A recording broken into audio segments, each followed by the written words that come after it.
Hi, everybody, and welcome back to another episode of Unpacking Mormonism and Other Religious Trauma. We are your hosts, Sarah and Mason, and we're really excited to be here today. Yeah. Yeah. It's a Sunday afternoon. It is a Sunday Instead afternoon. of a Sunday morning. Yeah. Man, farm chores, y'all. Farm chores. So we had a really good experience this weekend. For those of you who have followed the show for a really long time, you know that after I left the church, so I left first, the Mormon Church or the Church of Jesus Christ of Latter-day Saints, I left first, and then Mason followed me out about a year later. The communications that we experienced with Mason's family specifically were pretty bumpy. There was a lot of really harsh things that were said. We had one person recommend to Mason that he should divorce me because it would be better for him to divorce me and continue to take our children to church, like basically take the kids away from Sarah and everything. Divorce me because that would be better for our family than Mason living with an apostate. So some really ridiculous things. A brother that said our marriage was doomed, like it was super. Mostly just two brothers, but yes. Two brothers, yeah. It was really aggressive and passive aggressive and really toxic. So fast forward to today, we had the opportunity to go to Mason's family for an early Thanksgiving, and it was cordial. It wasn't awkward, which is good. So there's been some progression there. But also there were some other things that I noticed, and I really want to talk about that because I think that so many of us, especially around the holidays, have a lot of anxiety, a lot of depression, a lot of angst, just worry and fear going into the holidays because our communities don't necessarily feel safe, or our families don't necessarily feel emotionally safe at the holidays. And so I kind of wanted to talk about how can I identify and make a healthy community where we can experience that deep connection. And so that's what we're going to talk about today. Mason, did you have anything you want to jump in and add here, or?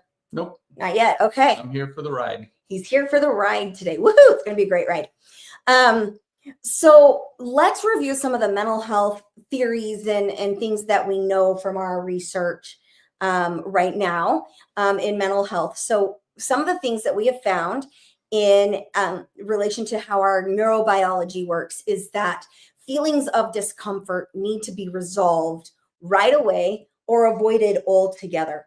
And so in order to really grow out of that, everything needs to be the same around me. We have to intentionally sit with the discomfort in order to connect with other people. And Brene Brown talks about this in several of her books. She talks about it. She reviews it quite a bit in her latest book, Atlas of the Heart. But this is something that we've seen for a long time. When we feel uncomfortable, emotionally speaking, our brain sends off a warning signal that it's dangerous, it's bad, and we need to get back to a place of comfort right away. How that's affected us in our communities is that we're really good as human beings of finding communities with people who share the same thoughts, beliefs, patterns of behavior. We like our communities to be comfortable because they're familiar.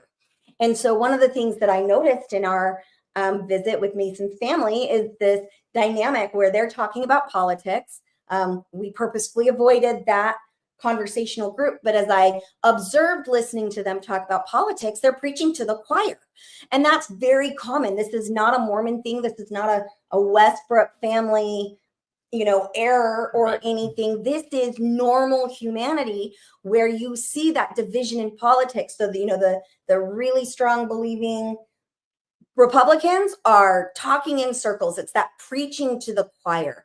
I'm sharing my thoughts and opinions with people that mostly, if not all the way, agree with me.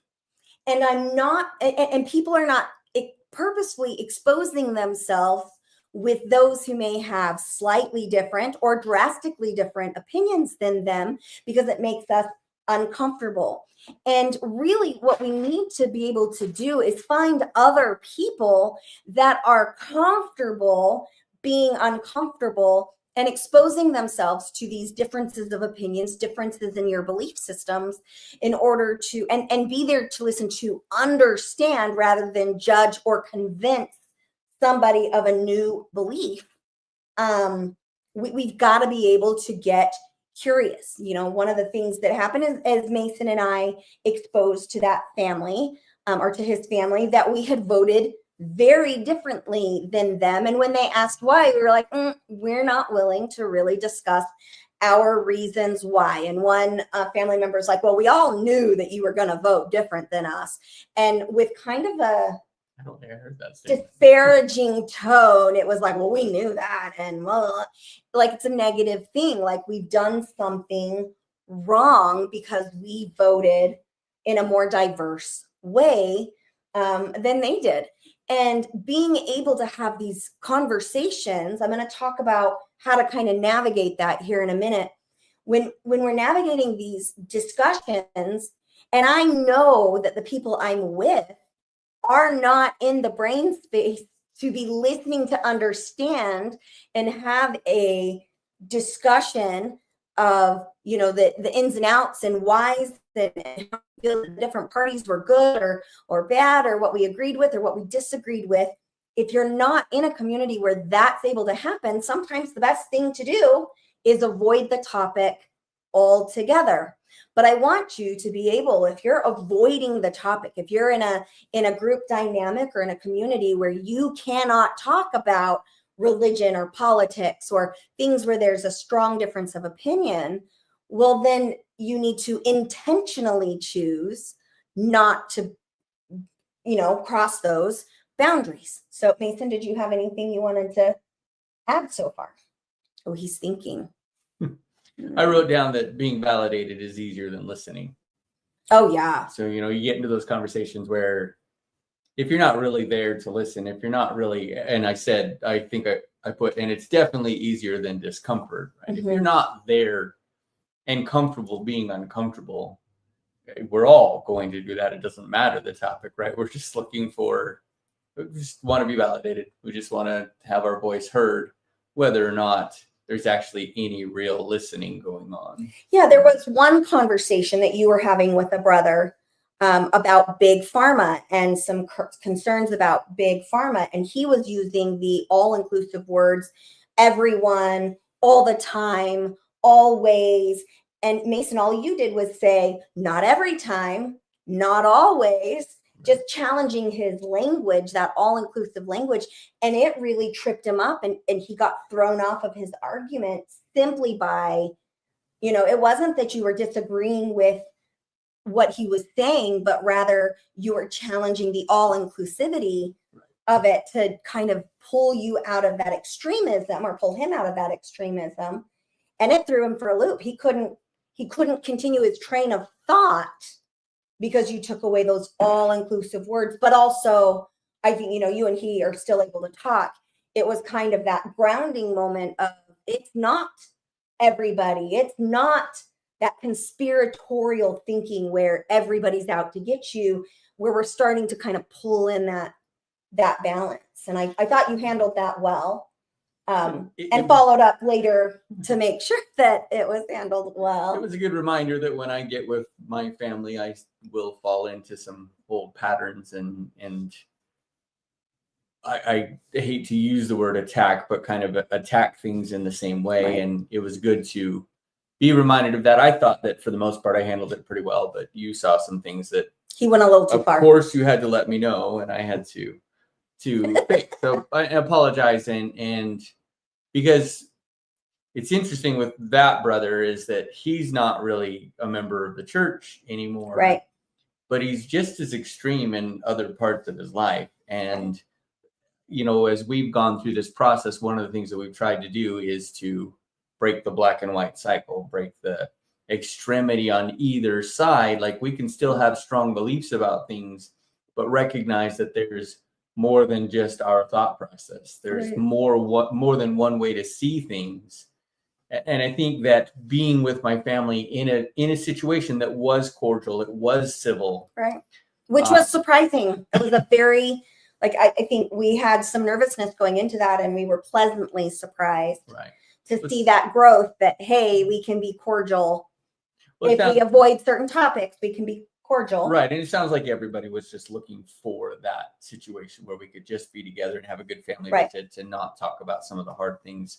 And that was nice. So, but just recognizing there's other ways to see things has been a very good thing for me. I assume it's the same for you as well, but just being able to see some of the issues that in the past I would have considered, no, these are just strictly black and white. There's a right, there's a wrong. And now being able to see them from the different perspective of, yeah, there's some nuance here, or I can at least understand the other side that I thought at one time was just completely wrong. Right. Now I can kind of understand that side of things and be more open to what's going on. So how well do you feel you did with that brother on recognizing the nuance? He's got to think again. Well, I think it sounded a little bit like it got personal for me, but it really wasn't. I kept, and this time we were just talking about like medications. Like a lot of my family members are struggling with some blood pressure issues, some high blood pressure, and Right. and his particular concern is that he doesn't care about the high blood pressure. I think because he doesn't want to do anything with Right. Big He doesn't Pharma. want to do big pharma stuff to fix And it. so, we talked about that. It's not personal for me, but it is something I care about because I care about my brother and I understand what happens when you don't treat high blood pressure. So trying to just navigate things in a way that allowed for him to basically approach it and treat his blood pressure in whatever way he feels is best, but just recognizing that if you don't, there are consequences that you can't avoid down the road. Right. So where do you think you could have done better? And this is totally a loaded question because in my head I already have the right answer. Well, you probably should just tell us then. So It's hard for me. So conspiracy, right? So we've talked about conspiracies before, and not that some of the things that he's talking about don't have some root in fact. right. Most But- conspiracies have some truth in them that's Sure. verifiable. Or Absolutely. you're concerned about organizations like Big Pharma and them being corrupt or whatever. Right. It's hard for me to hear those things, those black and white things, and take you seriously.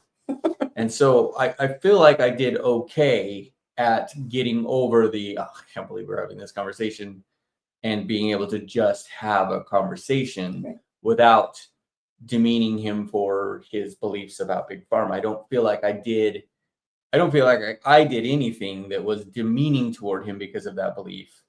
And I could be wrong because I don't see everything, of course, but I feel like I handled that pretty well. Yeah. Yeah. I disagree, but that's okay. That's okay. I think that the real question is, why do we seek for community? Why do we seek for these, familial bonds? What's going on for us? Because it's healthy, because humans are herd animals. We're not Sure. meant to be out in the wilderness completely by ourselves. And so we're looking for these attachments, and that's very healthy. It's very healthy for us to have that kind of a attachment to people. And so really the question is, how do you go about that without ending up in an echo chamber where you end up excluding others, whether intentionally or not? If you can't broaden your horizon and expand the way you view everything, you tend to inadvertently exclude people. And so how can we really get to a place where we can sit comfortably with somebody who we disagree with on any topic? It doesn't have to be a major one, but on any topic. And how can we stay curious in those conversations for that connection to occur with people who see and view the world differently than you? And I'm going to answer that question, but That's the before I million-dollar do, question right it's there. the $1 million question. Before I do, I'm going to invite any of our viewers who are here today. Please feel free to chime in the chat. We want to engage with you, and we want to be able to kind of talk through some of these answers with you. So please join in. We love for that to happen on these live shows. Or if you're not comfortable doing that on the live show, you can email us at daisygirlcommunications@gmail.com, or visit our website at daisygirlcommunications.com And if you want that to remain anonymous, please just say so, and we're happy to have a dialogue with you if you've got questions about this topic. All right, so let's start to answer the $1 million question. I would say your first thing that you've got to do is you have to intentionally go into the conversation knowing that some of the things you might hear are going to be different, and that you're going to probably feel a little bit of that warning sign saying, this is dangerous. And then you've got to be able to identify, is it actually dangerous? You know, am I actually going to be at risk of whatever it is? Where am I seeing this danger? And can I push through it? And that's where, you know, there's one of your brothers I would never be comfortable doing that with, because there's enough history there of I'm immovable in my views, and I'm not going to be flexible in a safe manner. Right. And then there's several other members of the family that I'm like, hey, we can do this, and baby steps. So number one is identify in yourself your readiness and ability to hear differing opinions and stay engaged in a way that you are accepting of those things without judgment. This is where that radical acceptance, or like in Buddhism, they call it the radical okayness. It's okay that these people disagree. It's not threatening to me. Like the fact that you really like Trump's policies and I really hated them doesn't mean we can't be friends. Let's understand why you really like them and why I really hate them. Let's talk about that. And you have to go in with your intention being, I want to understand this person. Step number two is recognize you're not getting together to convince the other person of who's right and wrong. We've really got to eliminate that rightness and wrongness. We've got to go in with challenging. We're going to go in and be like, I'm neutral. I'm not here to convince anybody. It's not a debate. It's an opportunity for understanding. And then number three, identify where you can agree.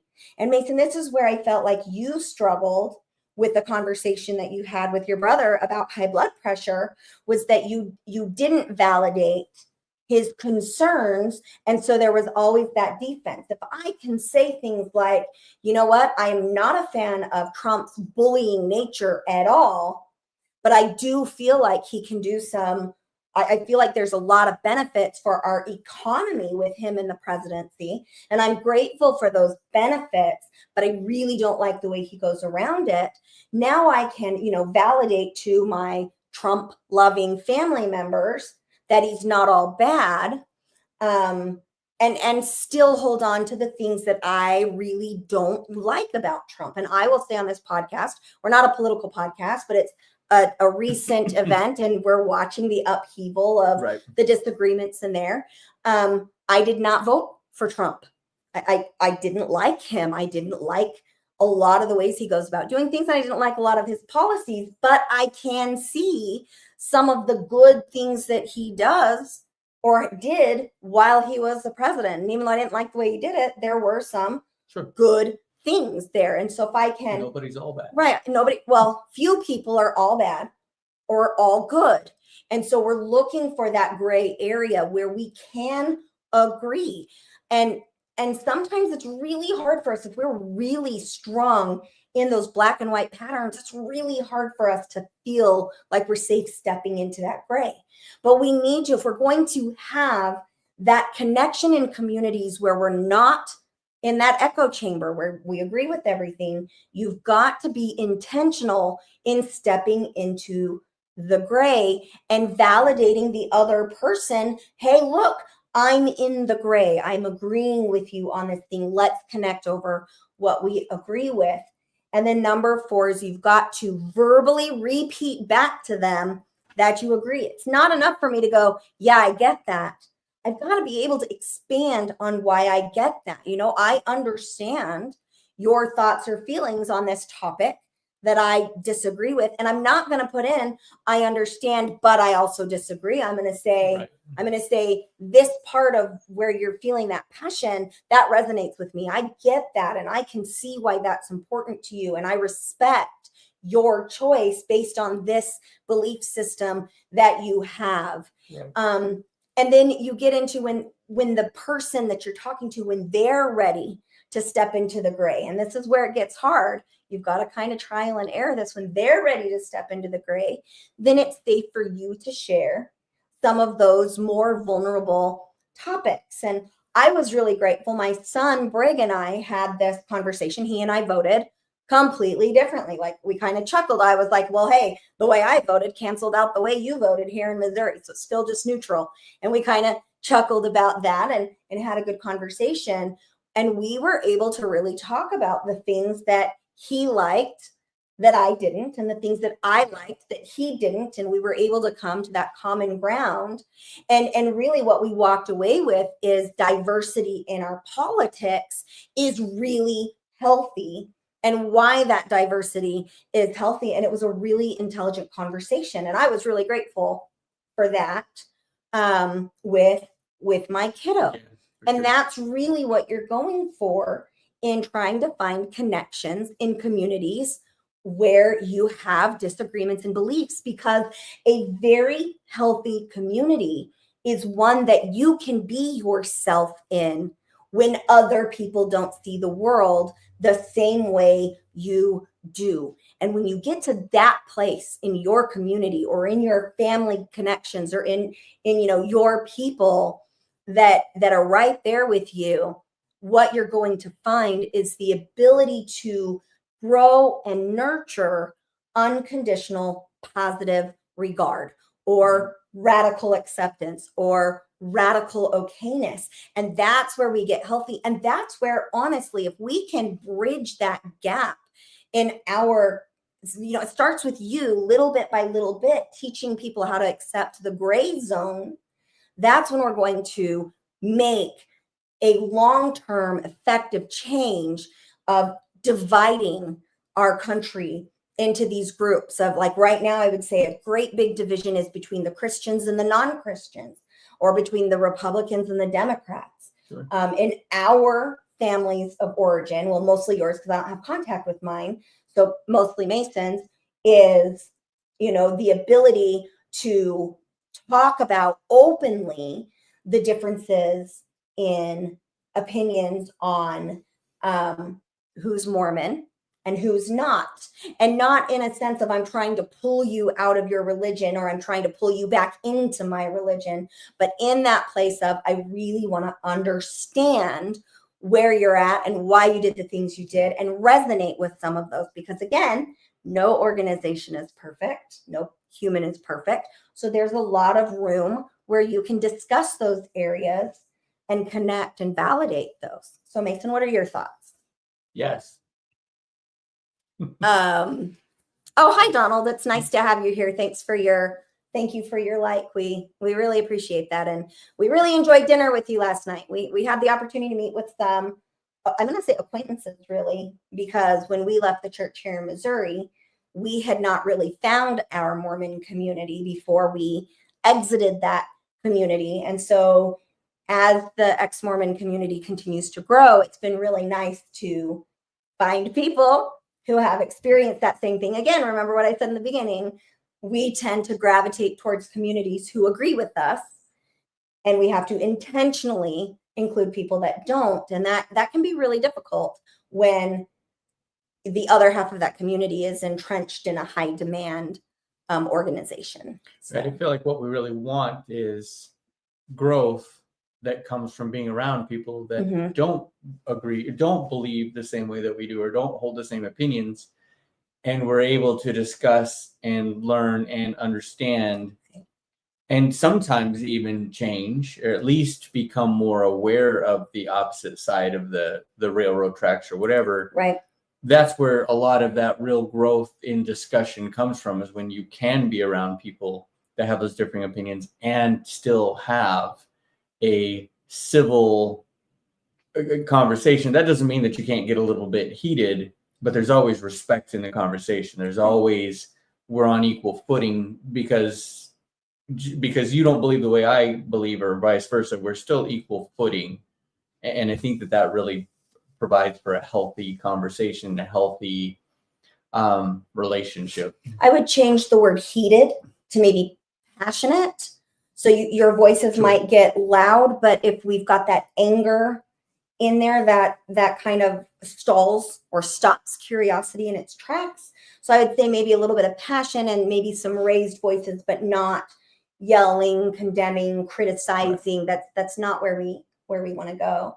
And I think, to kind of piggyback off of what you said and kind of a little bit of what we talked about last night with our friends was, when you leave that high demand organization, you want to keep the attachments in the community that you had. And as you reach back out and say, hey, I still want this, what you find is, ooh, but you're dangerous now because you have a different opinion. And inadvertently, that connection gets fractured. Yeah. Because so many of us don't recognize and don't know how to live in that gray area. And that's why, again, I want to say, as we are working to build these connective communities that are healthy for us, number one, you've got to find people that have healthy communication skills. Again, like I said in the beginning, I know that Mason's family and us, it's not just them, it's us too. We're not necessarily in a place where we can share our thoughts about the Mormon church and have it remain a healthy conversation. It's right now, it's too personal, right? And make it not personal. Right now, on both sides, us and them, it's just not, we're not there yet. And so because we're not there yet, because we don't have the skill set yet, it is healthy to avoid those topics and connect on other things. That is okay. You cannot push living in the gray on people who are hanging on tight in the black and the white. You've got to wait. It's cliche that we don't talk about religion or politics, right? Right. And there's not necessarily anything wrong with that idea that, hey, we're not in a place where we can talk about that. I think there's just something wrong with staying in that place. Absolutely. Not trying to get to the point where we can talk about politics. We can talk about religion, because they're important pieces of our life, of who we are. Yeah. Obviously, I mean, if you're not religious, then maybe religion isn't all that important. But, politics, we all are affected by the political atmosphere of whatever country we're in. And so if we can't talk about those things, we lose the ability to really understand and influence those things. Right. Well, and as a family grows and matures, there's always going to be topics of conflict. Sure. Like, I don't expect my 7 children to all grow up and agree on everything in life. That's just an unrealistic expectation. So I really want to teach my kids how to connect with their siblings in a manner that is meaningful, so they don't damage those connections. Oftentimes we tend to be like, agree to disagree and peace out. Well, agree to disagree is a thought-stopping technique. It's not healthy.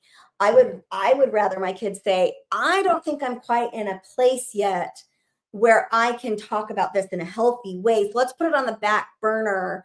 Maybe let's email somebody our thoughts and give me some time to process it before I have to respond in real time. And that would be a healthy way. But just to go, we are just going to have to agree to disagree. That means, bam, that's thought stopping. That's not as healthy as we think it is. And that's why we have to learn healthy ways. Right. We've got to learn different ways. Which involves conflict as well, right? If you can't communicate through conflict, then you don't really have a full scale of healthy communication skills anyway. Absolutely. So you've got to know your audience. You've got to know your group that you're in. And when you find people that have those skills, practice this, and you will get better at it. And I think your first step is practicing being that person that can be disagreed with and remain healthy. Yeah. So number 1, you have to intentionally set, I'm here to understand. I'm not here to convince. Number 2, identify the things that you can agree with about whatever the difference of opinion is. There is almost always something there, that little golden nugget. And sometimes when we have that strong belief. It's hard to find, but I promise it's there. So look for it. And number 4, you have to verbalize where you found that, because if I'm like, yeah, oh, I get that, but you don't actually verbalize where you're specifically understanding, the other person does not feel understood. You're bound to have more miscommunications. You've got to be specific as you verbalize back where there is agreement or where you're understanding the other party. So yeah, that's what I have today. Did you have anything else for us? It's kind of a short show today. I like it. All right. Just recognizing, just taking the tools that you can learn outside of those situations and then bringing them into those situations. One of the things that you said that I find really appropriate is that usually we have to start by being that person, the person that can be disagreed with in a healthy way, rather than going in hoping that the other person can be healthy. Because usually, Absolutely. at least in my head, and I'm sure this isn't the case for everybody, but if I go into that situation hoping that they'll be open and they can be disagreed with, in the back of my head, I'm still trying to convince them of whatever it is I have to say, or I'm still feeling an air of superiority about what I believe. I sure hope they'll listen, because what I have to say is important. And but black and white thinking makes each party think, feel, and act superior to the person they disagree with. And that's toxic. It'll just, if you're feeling superior, you're in dangerous ground. Right. So, sorry, keep going. No, that's all right, because I don't want to be in that situation. Right. But especially growing up in a high demand religion where you believed you were superior. Right. Or you're taught that, you were saved for this day, or whatever, all the things that Mormonism wants to teach you. It becomes ingrained in you, the idea that I am superior, or I'm a male, I hold the priesthood, right? It's my job to be the head of the household. If I feel in my heart that it's true, it is. Right. So there's all these things. And you can't convince me otherwise because I felt it. Right. That's problematic. There's all these things that kind of almost bred me to feel superior. And so I find myself in these situations where that's just the natural way that I approach it. And I really want to bring that back, because I don't feel superior, but I enter these situations and that's just kind of what happens. And I don't want to be in that place. I don't want to approach it as being the superior person. I want to approach it on equal ground.